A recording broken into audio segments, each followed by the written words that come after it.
રણછોડભાઈ નારાયણભાઈ. રણછોડભાઈ ક્યાં આવ્યા છો, શું બન્યું તમારી સાથે? આયા કપાસ 1495 માગ્યો, હરાજી થઈ ગઈ. કઈ ઉમા એમાં ઠલવાઈ ગયા એટલે થોડોક થયેલું. પછી એને કીધું કે આ કપાસ નો હાલે. તો મેં કીધું કેમ નો હાલે? તો કે નો હાલે. મને વાયનો જવાબ દીધો નથી.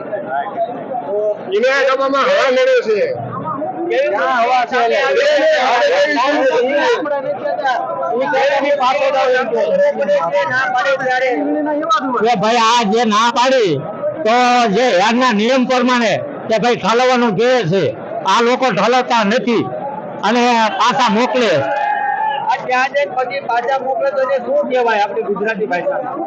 ભાઈ કરજો કરે છે. યાદના માલિકો એમ કે કરજો નહીં કરવાનો, પણ જેલ વાળા બધા કરે છે. અને આ પરિસ્થિતિ છે. અમારી માંગ કે કરજો બંધ થઈ જાય અને કપાસ ઠલવવા જવાનું બંધ કરી દો. અહીંયા લ્યો